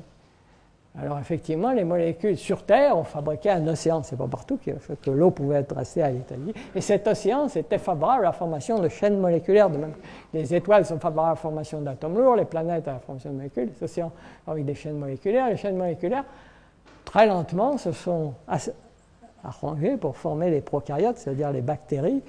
Bon, alors je n'ai pas le temps d'aller plus loin, excusez, mais vous voyez cette oscillation entre une microévolution et une macroévolution. Alors je vais vous montrer autre chose qui est sur l'évolution de l'énergie dans l'univers. Comment mesurer l'efficacité? J'ai dit que c'était de plus en plus efficace. Alors c'est un astronome, Eric Chesson, qui a dit on peut mesurer l'efficacité en watts par kilogramme de matière. Alors il s'est amusé à tracer une courbe en portant en fonction de l'âge de l'univers l'efficacité de la dissipation d'énergie en watts par kilogramme de matière. Alors vous avez les galaxies, les étoiles. Alors oui, l'univers s'est formé le Big Bang là. Il a fallu du temps pour arriver aux galaxies, puis alors, ça monte à toute vitesse. Alors on va voir que, en fait, ce processus, c'est un processus d'évolutif, et c'est ça vraiment l'évolution, qui s'auto-accélère. C'est un processus de plus en plus. On est en plein dans, en fait, nous sommes à la pointe de cette auto-accélération de la dissipation d'énergie. Alors, ce qui est extraordinaire, c'est que si vous regardez l'homme, ça peut surprendre, on dissipe 10 000 fois plus d'énergie par unité de masse, à masse égale, on dissipe 10 000 fois plus d'énergie que le Soleil. Ça peut vous choquer, mais vous faites le calcul, hein, c'est bien ça. On dissipe 10 000 fois plus d'énergie que le Soleil. Bon, voilà, alors je m'arrête ça pour l'évolution de l'univers, bon, voilà pour les astronomes intéressés à l'astronomie. Maintenant, je passe à l'évolution darwinienne. Alors, bon, l'évolution darwinienne, bon, c'est tout ce que Darwin a dit, la sélection naturelle maximise les chances de survie et les taux de reproduction des individus. En fait, elle favorise les individus les mieux adaptés à un environnement donné. Il faut bien comprendre que dans un environnement donné, ben, ceux qui sont disciples qui sont les plus adaptés, c'est ce qu'a dit Darwin, vont se multiplier davantage, et finalement, c'est ceux-là qui vont l'emporter. Alors, ce qui est extraordinaire, c'est qu'en 1922, il y a un mathématicien, un statisticien américain qui s'appelle Lotka. Il était passionné de biologie, puis c'est lui qui, je ne sais pas si vous avez entendu parler des équations de Lotka-Volterra sur l'évolution des proies et des prédateurs. Lotka a dit que la sélection naturelle, en fait, maximise le flux d'énergie qui traverse une structure organique. Et il a même jusqu'à dire qu'elle fonctionne comme une troisième loi de la thermodynamique. Mais en 1922, vous vous rendez compte, cette troisième loi, j'en ai entendu parler. Maintenant, elle est démontrée. Alors, il n'y a pas longtemps, en 2003, on a au moins une démonstration mathématique, mécanique statistique, qu'effectivement, une structure dissipative s'auto-organise pour maximiser le flux d'énergie qui la traverse. Ben voilà. Ben, c'est ça la sélection naturelle. La sélection naturelle est une conséquence de la maximisation de la dissipation d'énergie. Alors, ben, c'est une loi de physique, ce n'est pas une loi de biologie. Ben oui, ça marche en physique. Regardez, je reprends ma casserole d'eau sur le feu. Si je mets une casserole d'eau sur le feu, je mets une différence très faible de température. À ce moment-là, le meilleur mécanisme, le plus efficace, c'est la conduction. La conduction, vous savez, c'est ce qui se passe dans le manche d'une casserole. Il n'y a rien qui bouge dans le manche d'une casserole. La chaleur se propage. Si c'est un manche en bois, ça va, vous n'allez pas vous brûler, mais si c'est un manche en cuivre, ça conduit bien la chaleur. Donc, la conduction conduit la chaleur. Mais si vous augmentez la différence de température, alors la conduction est moins efficace que la convection, parce que la conduction est proportionnelle, le flux est proportionnel à la différence de température. Tandis que pour la convection, le flux est proportionnel au carré de la différence de température. Donc il y a un seuil critique au-delà duquel c'est la convection qui l'emporte. Alors qu'est-ce qu'elle fait? La nature, la sélection naturelle, choisit le processus qui dissipe le plus d'énergie. Ben, vous avez un exemple de sélection naturelle en physique. Bon, en physique, il y a quelques exemples comme ça. En biologie, c'est constamment ça. Alors, j'arrive à la biologie moderne maintenant. Bon, peut-être vous avez lu, je ne sais pas, il y a un livre très connu, publié en 1976 par un Anglais qui s'appelle Richard Dawkins, qui s'appelle Le gène égoïste. Et qu'est-ce que dit Dawkins? Il dit que la sélection naturelle n'agit pas du tout sur les individus, comme le pensait Darwin. En fait, elle agit sur les gènes. C'est ce qu'on appelle le néo-darwinisme, ou la théorie du gène égoïste. C'est le gène qui se reproduit, il fait tout pour se reproduire de plus en plus. Puis nous, on suit. Nous, pour Dawkins, on est un véhicule fabriqué par nos gènes pour survivre et se multiplier. Voilà, c'est tout ce qu'on est. On est des véhicules. La théorie du gène. Alors, qu'est-ce qu'a trouvé Dawkins là? Il a retrouvé tout seul les lois de la thermodynamique, c'est-à-dire que, en fait, c'est l'information qui se reproduit. Alors, j'ai dit qu'une structure dissipative mémorise de l'information. Ces avalanches, il apparaît de l'information qui est mémorisée. Alors, il faut quand même que je dise ce mot que je n'ai pas dit encore. J'ai parlé de plein de thermodynamique sans prononcer le mot entropie. Alors, je suppose, comment lui, il nous parle de thermodynamique, il n'a jamais parlé d'entropie. Alors, qu'est-ce que c'est l'entropie? Si vous ouvrez un ouvrage thermodynamique, il y a deux choses importantes, l'énergie et l'entropie. L'entropie et l'information, c'est la même chose au signe près. C'est-à-dire que si vous diminuez l'entropie, mémoriser l'information, ça veut dire diminuer l'entropie. Une structure dissipative qui s'auto-organise, elle diminue son entropie pour en exporter le plus possible. Voilà. Elle diminue son entropie. Donc, en fait, elle mémorise de l'information. Et qu'est-ce que fait un animal? Il mémorise de l'information de son environnement. Il s'adapte à son environnement pour maximiser la dissipation de l'énergie. Alors, il y a une différence entre l'énergie et l'information. Ils sont liés, puisque l'information permet la dissipation de l'énergie. Mais si je vous donne un peu d'énergie, moi je ne l'ai plus, je l'ai perdu. Mais si je vous donne un peu d'information, je l'ai toujours. Ah, je l'ai toujours. Oui, il y a un proverbe chinois qui dit, si vous donnez un poisson à un individu, vous le nourrissez pour la journée. Mais si vous lui apprenez à pêcher, vous le nourrissez pour la vie. Donc l'information est bien plus efficace pour dissiper l'énergie que l'énergie elle-même. Donc, pour dissiper l'énergie, il faut multiplier l'information.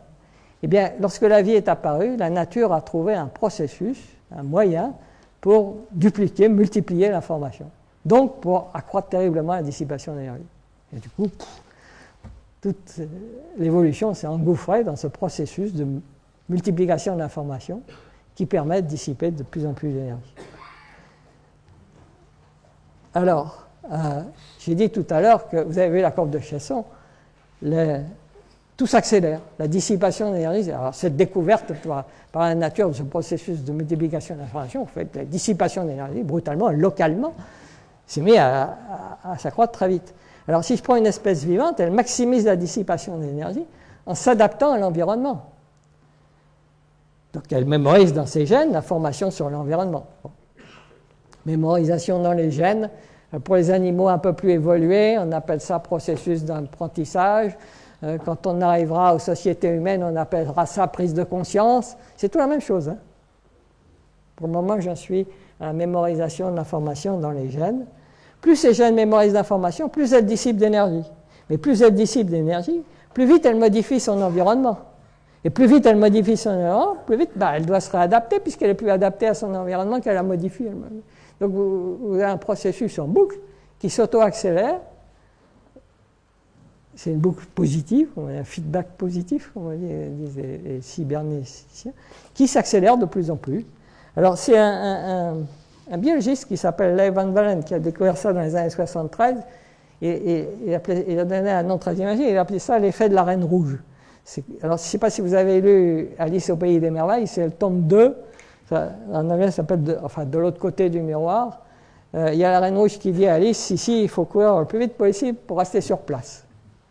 Ben voilà la situation en est. Je ne sais pas si vous vous rendez compte, dans ce moment où tout s'accélère, il faut courir le plus vite possible pour travailler plus pour gagner plus, n'est-ce pas?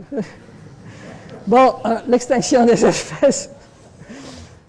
Alors, le problème, c'est ça. Une espèce modifie son environnement en épuisant ses ressources, en dégradant son environnement. Et puis aussi, il y a la concurrence avec les autres espèces. Je parlais des équations de Lotka-Volterra, c'est la compétition entre les espèces, entre la proie et le prédateur. Quand la proie évolue, le prédateur doit évoluer réciproquement. Donc, tout va de plus en plus vite. Et seulement les gènes, c'est les gènes qui s'adaptent. Les gènes, il y a un moment, les gènes, ça évolue lentement. Ça évolue par mutation, et puis une mutation, on en observe une tous les 1000 ans, en gros. À un moment donné, ça va trop vite. Les gènes ne peuvent pas évoluer. Qu'est-ce qui se passe si les gènes n'évoluent pas? Ben, vous avez le phénomène d'extinction des espèces. Les espèces s'éteignent. Alors,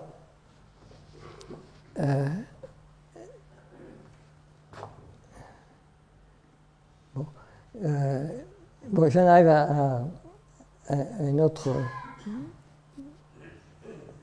quelque chose d'intéressant aussi, qui a été découvert dès 1967 par Wilson et MacArthur. Ils ont montré qu'il y avait deux sortes de sélection naturelle, la sélection R et la sélection K. Dans un environnement instable, la sélection naturelle favorise le développement rapide d'un grand nombre de petits organismes. Si c'est instable, ce qui est important, c'est d'être capable d'évoluer rapidement. Un organisme, un gros organisme, une grosse structure, va disparaître. Hein. Donc, c'est les petits mammifères ou la savane à ce moment-là qui prolifèrent. Par contre, dans un environnement stable, on observe au contraire le développement lent d'un grand nombre de gros organismes comme les dinosaures et les arbres, qui s'adaptent plus difficilement au changement. Alors, ce qu'il faut rendre compte, c'est qu'on observe en fait une alternance entre la sélection R et la sélection K. L'énergie se dissipant de plus en plus vite, l'environnement change de plus en plus vite, et lorsque les espèces s'éteignent, elles sont remplacées par d'autres, plus petites. Hein, les petits mammifères remplacent les dinosaures, enfin, ils auront remplacé les dinosaures, mais si vous regardez dans la nature, quand les grands arbres, le climat change, c'est les grands arbres qui sont fragiles, qui meurent, et c'est la savane qui reprend. Hein, les petites structures qui reprennent. C'est ça. On a donc alternance entre une macroévolution lente et une microévolution rapide. Alors, je vous rappelle ce qu'on a vu sur l'évolution de l'univers. Il y a la macroévolution et la microévolution. On a l'alternance. Ça ressemble fort, enfin, c'est moi qui le dis, mais ça ressemble fort entre cette alternance de sélection R et de sélection K qu'on trouve en biologie. Alors, on va voir que c'est un phénomène très général, en fait. Et en fait, ça nous amène ce phénomène que Jay Gould, je ne sais pas si vous avez entendu parler du biologiste Jay Gould, on l'a beaucoup vu à la télévision discuter avec Dawkins, ceux qui sont intéressés dans les années 90 ou 2000, sur l'évolution. Jay Gould, c'est un paléontologue. Hein. Donc, lui, il regarde dans les couches rocheuses, puis il trouve qu'il y a des couches où il y a plein de fossiles. Au Cambrien, on trouve de tout. Puis après, il y a plus rien de nouveau. Puis à nouveau, beaucoup de choses qui apparaissent. Donc l'évolution pour Gould n'est pas régulière, il appelait ça les équilibres ponctués, une période stationnaire puis une période d'évolution rapide. Donc je parlais d'évolution, de macroévolution lente et de microévolution rapide, on retrouve encore ce phénomène. Et je reviens à mon physicien Perbach qui a dit, mais oui, ça c'est le phénomène de criticalité auto-organisée.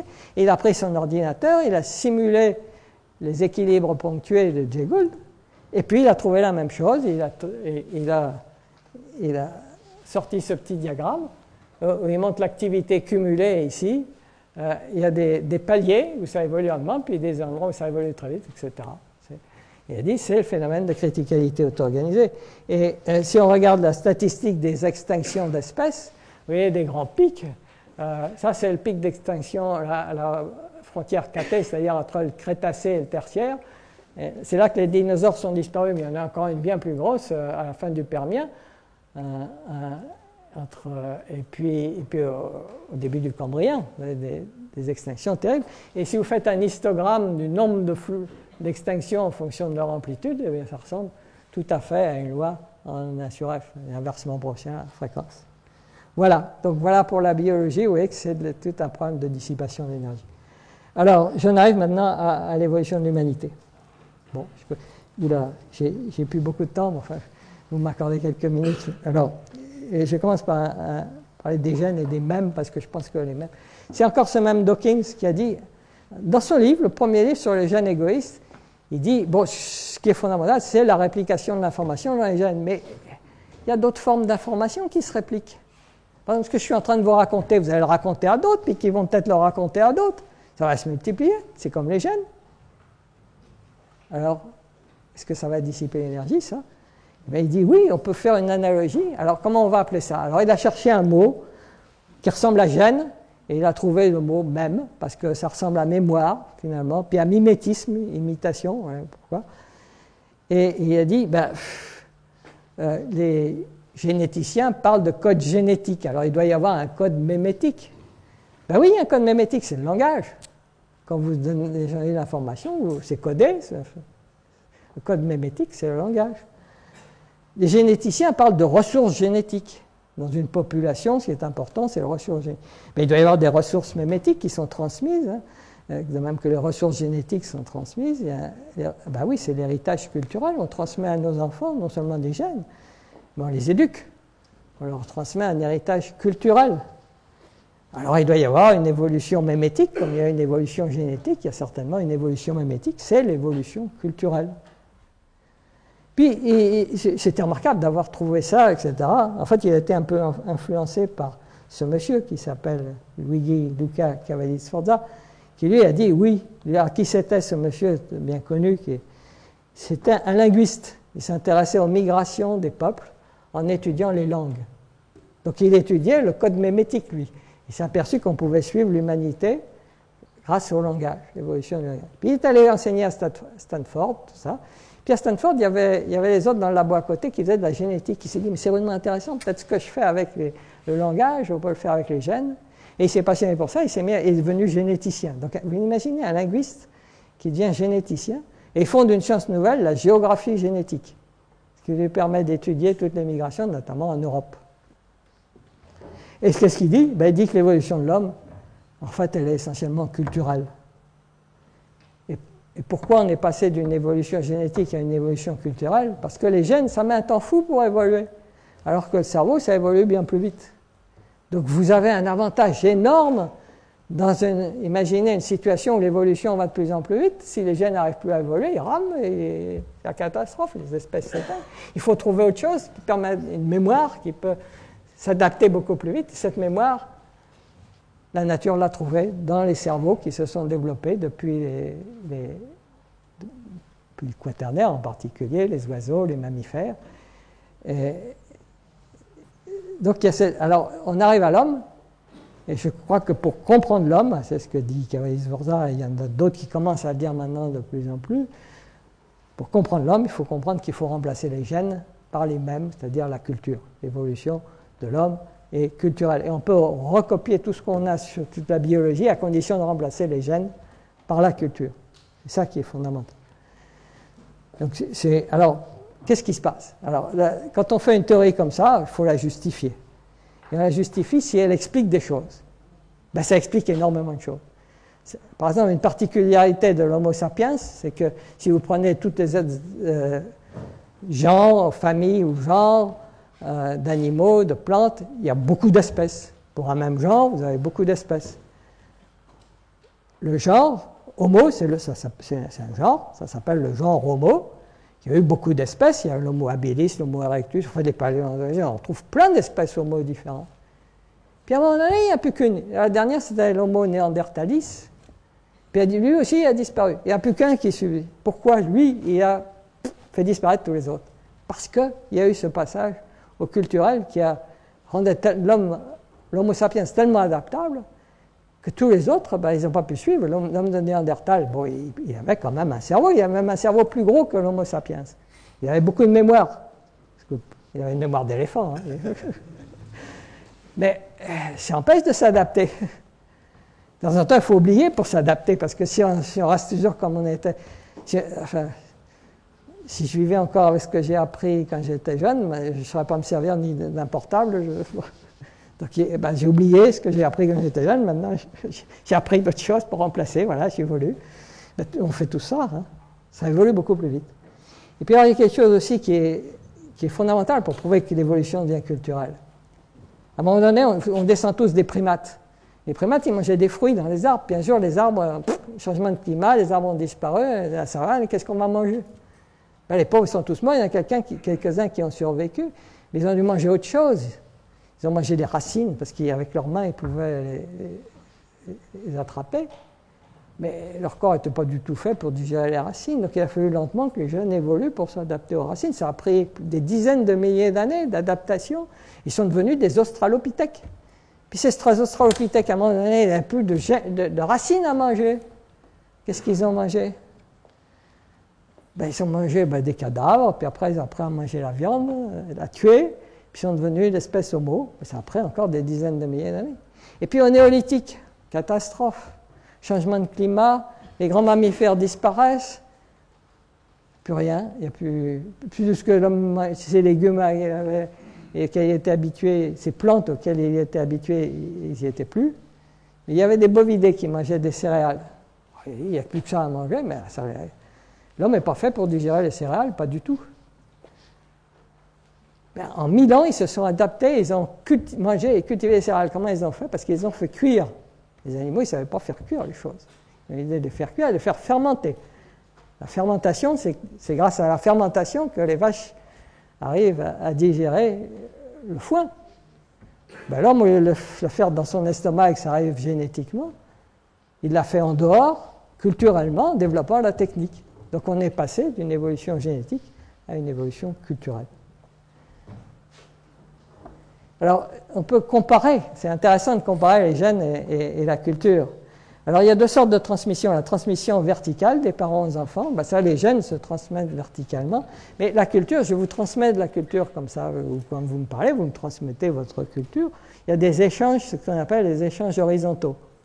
Alors, dans la nature, les animaux, ils n'ont pas tendance à échanger leurs gènes. Pour voir des échanges de gènes, il faut remonter très loin, il faut remonter aux bactéries. Alors les bactéries échangent des gènes. Ça, c'est curieux. C'est déjà très primitif, mais ils disent, tiens, tu veux celui-là, je te le donne. Voilà, un bon gène. Alors qu'est-ce qui se passe? Si vous échangez un échange horizontal d'informations, vous avez la formation, les bactéries forment des colonies de milliards d'individus. Bien, les hommes, ils forment des sociétés. Parce que aucun autre animal, les primates, ils forment des petits groupes, mais ils n'arrivent pas à former des sociétés comme une nation, ou comme maintenant on voit des sociétés. Donc les hommes qui partagent la même culture, donc on aboutit à l'idée que l'origine des sociétés, c'est ça. Alors, il faut essayer de comprendre. Alors, il y a un progrès très important en biologie qui est arrivé dans les années 70, dû à ce biologiste qui s'appelle Hamilton. Il a dit il y a ce qu'on appelle la sélection de parentèle.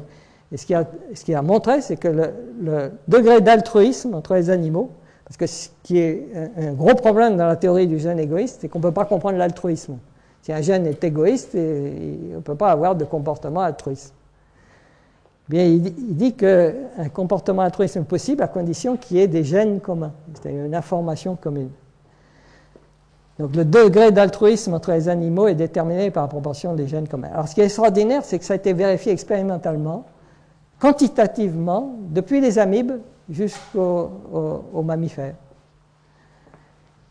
Alors, il y a d'autres insectes d'autres animaux qui ont un comportement altruiste et qui forment des sociétés, c'est les insectes. Mais justement, alors ceux-là, ils n'échangent pas de gènes. Mais ils ont une génétrice commune qui est la reine d'un nid d'abeilles, la reine. Donc ils ont des gènes communs et c'est pour ça qu'ils forment des sociétés. Donc les sociétés ne sont possibles que s'il y a une information commune, partagée, soit dans les gènes, soit pour les hommes dans la culture. Et la sélection naturelle qui agit sur l'information, elle agit sur les gènes ou elle agit sur la culture, donc sur la société. Donc vous avez une sélection naturelle qui n'agit plus sur les individus, mais sur la société. Donc on arrive à l'idée, alors ça c'est, est-ce que c'est vérifié expérimentalement ou pas par l'observation? J'en conclus que le degré d'altruisme entre les hommes est déterminé par la proportion de cultures communes. Voilà, on commence à comprendre pourquoi il y a tant de gens qui se sont fait tuer dans les 2 guerres mondiales. C'est ça l'altruisme. On se sacrifie pour la société, comme les abeilles, comme les bactéries d'une même colonie. Voilà. À l'intérieur d'une même colonie, les bactéries coopèrent. Quand il y en a une qui trouve à manger, elle le dit vite aux autres. Elle pourrait garder tout pour elle. Non, elle le dit vite aux autres. Mais entre les colonies, elles s'affrontent, elles se font la guerre, elles fabriquent des antibiotiques. Et puis elles ne sont pas sensibles à l'antibiotique parce que le gène qu'elles se sont échangé avant, c'est celui qui permet de fabriquer le contrepoison. Donc on étudie maintenant les bactéries pour apprendre à fabriquer des antibiotiques parce qu'elles sont très bonnes à fabriquer des antibiotiques. Les colonies de bactéries se font la guerre. Ben, les sociétés humaines, elles s'affrontent. Voilà. C'est le même phénomène biologique. Alors, j'en arrive maintenant à l'aspect mathématique. Pour les mathématiciens qui sont ici, l'aspect mathématique de la question, c'est l'idée, c'est partie des années 50 avec ce qu'on appelle le dilemme du prisonnier. Vous avez deux gars qui sont accusés d'un crime, on ne sait pas lequel des deux a fait le crime, mais ils sont emprisonnés dans des cellules différentes, ils ne peuvent pas communiquer. Et vous dites, si vous coopérez, vous aurez une remise de peine. Mais si vous coopérez et que l'autre vous dénonce, alors vous avez le maximum. Alors je coopère ou je ne coopère pas? Ouh là là, la coopération est un jeu dangereux, là. Ben, ils ne coopèrent pas, ils réfléchissent tous, ils ne coopèrent pas. Donc, en fait, ils auraient obtenu beaucoup moins de temps de prison s'ils avaient coopéré tous les deux. Mais comme aucun des deux n'a coopéré, ben, ça n'a pas été très efficace. Bon, pas de chance. Alors, il y a Robert Axelrod, qui est un prof de stratégie politique, qui a dit, oui, mais ça, c'est une situation qu'on voit tous les jours. Ce qui est important, c'est ça se reproduit. Donc, avec le même individu, c'est la fois d'avant, il n'avait pas voulu coopérer. Mais après, il a voulu coopérer. Alors, qu'est-ce que je fais? Alors, il faut étudier la stratégie. Alors, il a téléphoné à ses collègues, il leur a dit envoyez-moi une stratégie. Il a appelé les mathématiciens, les psychologues. Puis, il a tout mis ses stratégies sur ordinateur, puis il les a joués les uns contre les autres. Puis, il s'est aperçu qu'il y avait une stratégie qui marchait mieux que les autres. C'est la stratégie donnant-donnant. Ça consiste à coopérer le premier coup, on prend des risques, on coopère. On regarde ce que fait l'autre. S'il coopère, on continue. S'il ne coopère pas, on ne coopère plus. Si elle se remet à coopérer, on coopère. On imite. C'est l'imitation. On fait ce qu'a fait l'autre. Voilà. Et qu'est-ce qu'on voit? On voit que dans une population où personne ne coopère, eh bien, la coopération peut apparaître, se développer et former des domaines où les gens coopèrent entre eux. Oui, des sociétés qui se développent. Et qu'est-ce qu'ils font? En fait, donnant, c'est imiter ce que fait l'autre. Alors, on comprend maintenant pourquoi biologiquement, l'imitation s'est développée, en particulier chez les mammifères, en particulier pour l'éducation des enfants. Les petits oiseaux, ils imitent leurs parents, etc. L'imitation s'est développée naturellement, et l'imitation est devenue très importante chez les primates, puisqu'en français, d'imiter, on dit singer. Alors quand on arrive chez l'homme, je vous dis pas. Bon. Donc c'est pour ça que l'homme échange beaucoup d'informations, ne serait-ce que par imitation. Alors ça me ramène à la thermodynamique.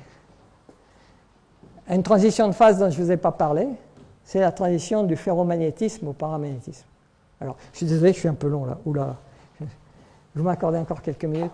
Le ferromagnétisme, pour un physicien, le fer, c'est des petits aimants. Vous savez qu'un morceau de fer, si vous le mettez au contact d'un aimant, il va s'aimanter puis il va tirer de l'émail de fer, etc. Il devient un aimant.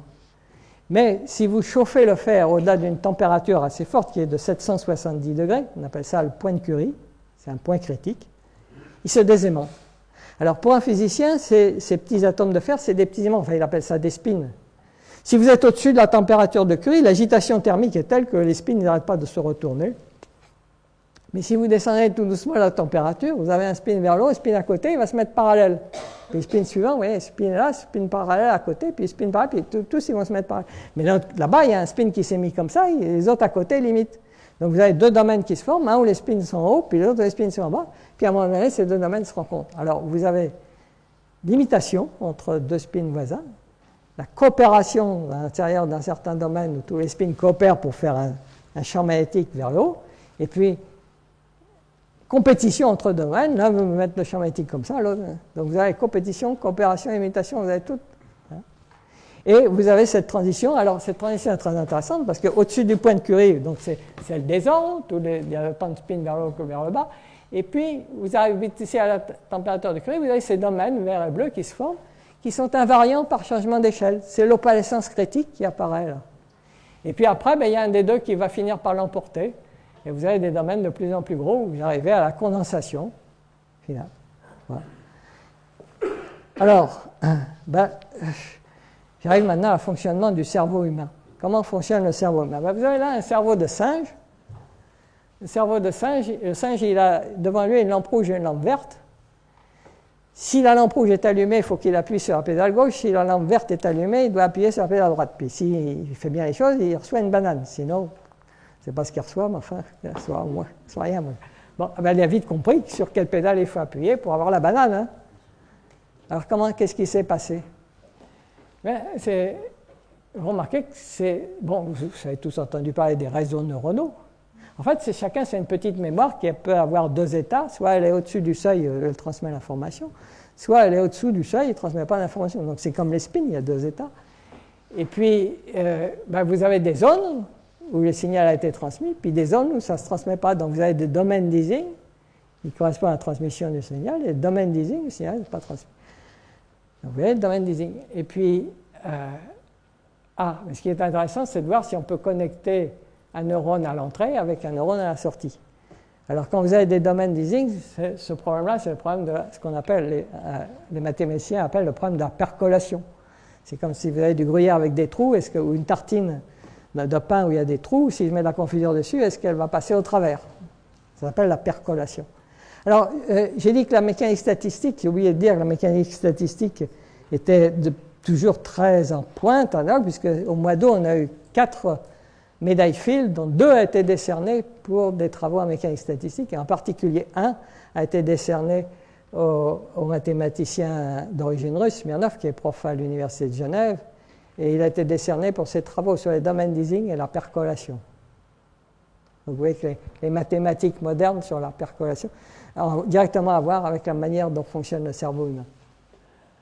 Eh bien, Perbach a dit, ben ça, qu'est-ce que vous observez? Des avalanches, c'est une transition de phase de seconde espèce. C'est un processus de criticalité auto-organisée. Bon, maintenant, remplacer un réseau de neurones par un réseau d'individus, c'est des mémoires qui échangent de l'information, c'est exactement la même chose, vous avez des domaines d'easing. Imaginez, c'est le référendum pour l'Europe. Alors, il y en a qui disent « Ah bon, mon voisin, il a voté pour, ils ont tous voté pour, je vais voter pour. » On imite un peu ce que font les voisins. Puis l'autre, il dit « Ah non, moi, dans ma famille, ils ont tous voté contre, je vote contre. » Puis après, vous regardez une carte le lendemain des élections, des régions où on a voté pour, en rouge, puis vous voyez des domaines d'easing. Puis si vous regardez à la loupe, dans la région où ils ont tous voté contre, il y a des îlots où ils ont voté pour. C'est le même phénomène. Alors, qu'est-ce qui se passe en ce moment? Ben, l'évolution de l'humanité, ça va de plus en plus vite, c'est les progrès. Alors, il y a le progrès de la mémorisation. Ça a été très lent au début, mais enfin, ça a commencé par l'invention de l'écriture, une mémoire fondamentale, imprimerie, typographie. Alors, maintenant, ça va de plus en plus vite. Hein. J'ai pas trop le temps. Et progrès de la transmission. Je vous laisse imaginer à quelle vitesse ça va. Bon, je passe ça assez rapidement parce que je n'ai plus trop le temps. J'en arrive à l'idée de condensation au point critique. On assiste à la formation d'un cerveau global planétaire avec formation de domaines d'easing de cultures différentes. Il y a coopération à l'intérieur d'une même culture, compétition entre les cultures, et la sélection naturelle favorise celle qui dissipe le plus d'énergie. Je pense que vous serez d'accord avec ça. La dissipation d'énergie, on la voit là. En bas, le train en bas, c'est ce qu'on dissipe si on est au repos étendu sur son lit. On dissipe des calories pour maintenir notre température à 37 degrés. Mais ça, c'est ce que la société dissipe, avec les bateaux, les autos, les avions, les machines à laver. Et ce n'est pas du tout continu. Il y a des périodes de stagnation, des périodes rapides, des époques de stagnation. Donc on retrouve tous les phénomènes de criticalité auto-organisée, alternance donc.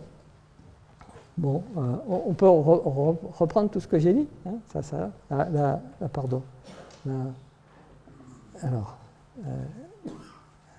voilà, une alternance, des périodes d'expansion. Lorsque la culture n'est plus capable de s'adapter au changement de son environnement, elle s'éteint. La nouvelle culture les remplace.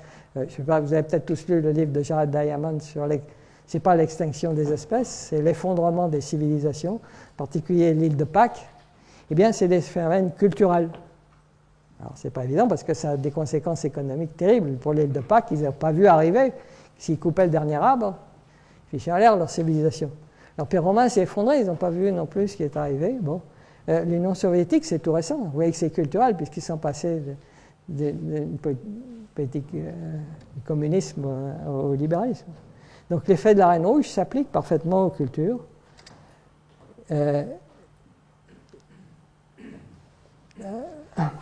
Bon, alors il y a deux tendances, hein. L'expansion des domaines d'easing, la dissipation croissante d'énergie favorise l'expansion de domaines d'easing dont la culture dissipe le plus, mais justement, plus elle dissipe, plus elle fait évoluer l'environnement, donc la fragmentation favorise la fragmentation de ces domaines dû à l'effet de la Reine Rouge. Donc les empires coloniaux ont grossi, puis se sont fragmentés. Vous voyez ce qui peut arriver à l'Europe, c'est pareil. La mondialisation actuelle, c'est pareil. Alors, comment peut-on éviter l'effet de la Reine Rouge? C'est ça le problème, c'est éviter l'effet de la Reine Rouge. Pour ça, il faut courir moins vite, mais si on court moins vite, on se fait doubler par les autres. Donc, on ne peut supprimer l'effet de la Reine Rouge que avec formation d'une société planétaire unique capable de contrôler son environnement. C'est-à-dire, ce qu'il faut, c'est une prise de conscience. Prise de conscience de l'évolution de l'environnement, on la voit depuis les années 70, les écologistes. Mais prise de conscience du mécanisme de la Reine Rouge, il y a un petit groupe qui s'appelle eux-mêmes les objecteurs de croissance, qui ont compris que la croissance pouvait poser des problèmes. Et je termine en vous montrant les progrès démographiques. Alors les démographes, ils vous disent, tout a commencé au siècle des Lumières. Et on est dans une avalanche. Ça, c'est une belle avalanche. Il y en a des petites, des moyennes, mais là, c'est une grosse qu'on est en train de traverser et qui va se terminer. Parce qu'on sait que la démographie en France s'est stabilisée dans les pays développés. C'est les pays non développés où ça continue. Mais ils évoluent très vite. Donc tout va se stabiliser. On va tendre vers ce qu'on appelle la sigmoïde de Verhulst, où tout se stabilise, mais pas sans peine et sans heurte. Alors, j'en arrive à l'évolution finale. On peut entrevoir la formation d'une civilisation mondiale unique à économie stationnaire, capable de contrôler l'évolution de la biosphère. L'homme doit enfin prendre conscience, c'est lui qui est en charge de son destin. Il faut qu'il contrôle la biosphère. Si vous lisez les livres de Lovelock sur Gaïa, c'est exactement ce qu'il dit. Alors, je prendrai cette analogie, de même qu'un individu est un véhicule construit par ses gènes pour assurer leur survie, c'est ce que dit Dawkins, de même une société planétaire est un véhicule construit par les individus pour assurer leur survie. C'est à nous de prendre en charge notre destin. Et je finirai par cette petite citation de 1848 de l'économiste John Stuart Mill, qui est un contemporain d'Adam Smith, qui dit les économistes n'ont pas manqué de voir plus ou moins distinctement que l'accroissement de richesse n'est pas illimité, qu'à la fin de ce qu'on nomme l'état progressif se trouve l'état stationnaire. Voilà, je termine.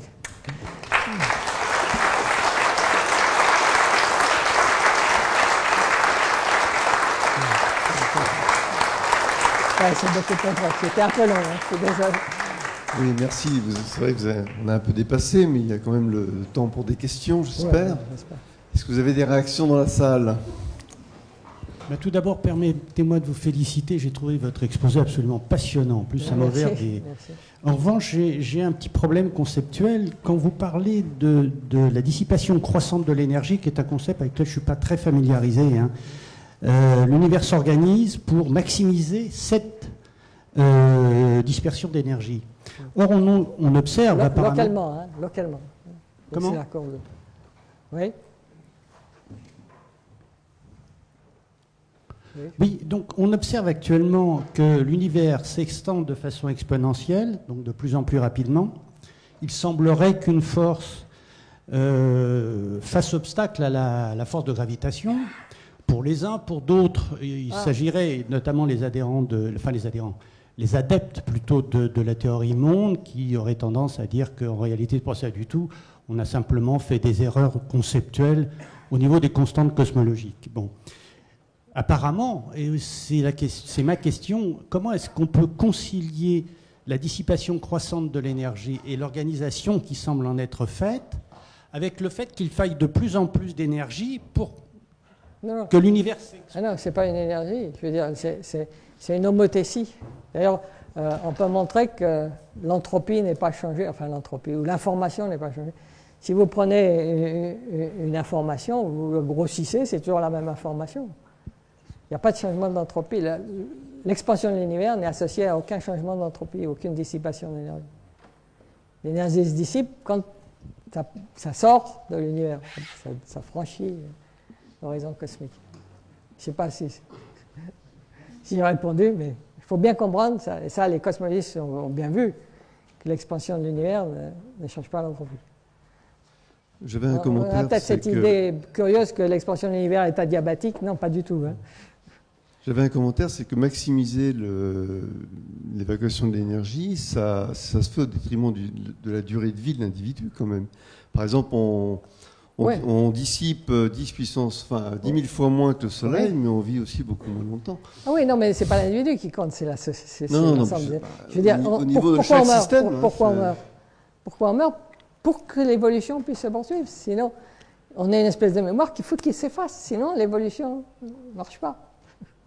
Oui, mais quel que soit le système, si vous maximisez le débit d'énergie, c'est toujours au détriment de la durée de vie. Mais il y a des avalanches très courtes, des grosses, des petites, des moyennes. Il y a tout un spectre d'avalanches, variant par changement d'échelle. Donc la durée de vie d'une avalanche peut être courte, longue, ça dépend des organismes. Hein. Est-ce que les mécanismes que vous avez évoqués peuvent expliquer la prolifération des sectes? Oui. Oui, mais j'ai parlé de sélection K et de sélection R dans une période où tout évolue très vite.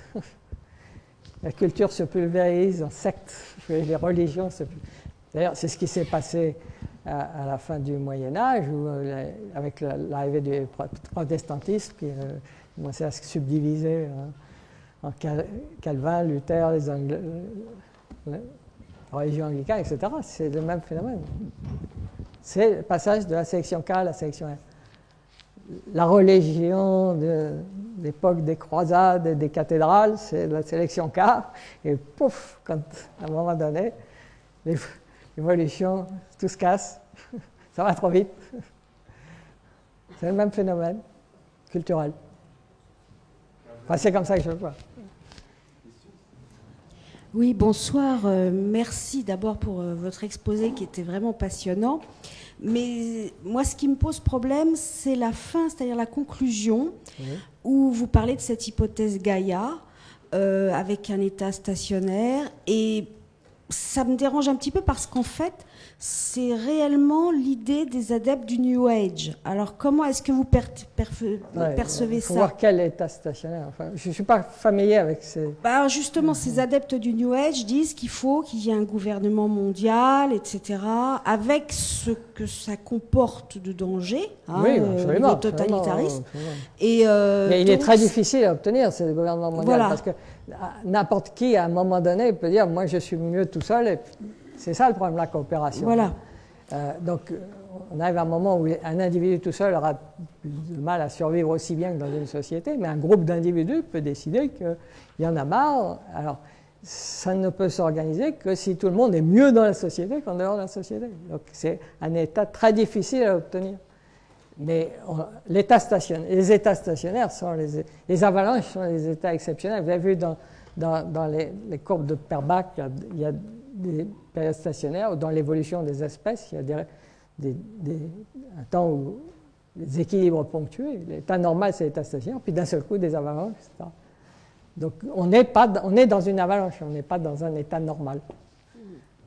Et je pense que, alors ça va avec ce que dit par exemple André Lebeau dans son livre L'enfermement planétaire. À un moment donné, il y a une limite quand tout s'est condensé sur toute la planète, on ne peut pas aller au-delà.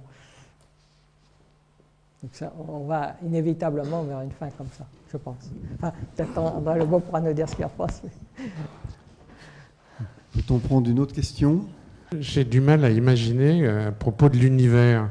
Vous dites que l'univers, au début, c'est un système thermodynamique fermé, d'accord, et puis il devient ouvert. Planck va se retourner dans sa tombe. Comment vous expliquez ça? Il faut un apport d'énergie? Non, il faut une fluctuation quantique, c'est ça ce que tout le monde dit. J'ai fait une fluctuation quantique, vous n'avez pas vu, j'ai appuyé. Ça déclenche tout. Mais non. Je dis simplement que le mécanisme, on n'en sait pas plus. Ce que je dis, c'est que ce mécanisme, si vous regardez, c'est le même que le mécanisme des transitions de phase continue, c'est tout. Et comme tout le reste, y compris les avalanches d'animaux ou de plantes, c'est le même processus, théoriquement. Formellement, disons. Les structures sont complètement différentes. Les fluctuations sont différentes. Les fluctuations génétiques ne sont pas des fluctuations quantiques, mais des fluctuations gravitationnelles et des fluctuations thermiques. Ces structures sont complètement différentes, mais le processus est le même. Formel, le processus formel. Dans certaines théories, on parle de plusieurs univers, d'échanges d'informations avec plusieurs univers. Alors, quels sont ces univers? Est-ce que c'est des sous-univers de l'univers dont vous parliez, ou est-ce que c'est autre chose ailleurs? Comment se situent-ils? Sont-ils ouverts? Sont-ils fermés? J'ai une réponse très simple. La thermodynamique, elle considère deux choses fondamentales, l'énergie et l'entropie. L'entropie, c'est l'information. Et l'information, on ne peut avoir d'information que dans un univers observable. Il y a peut-être d'autres univers, mais ce ne sont pas des univers observables. Donc la thermodynamique ne s'applique plus. Ouais. Bien. Merci beaucoup, François. Je crois qu'on va s'arrêter pour ce soir. Merci encore.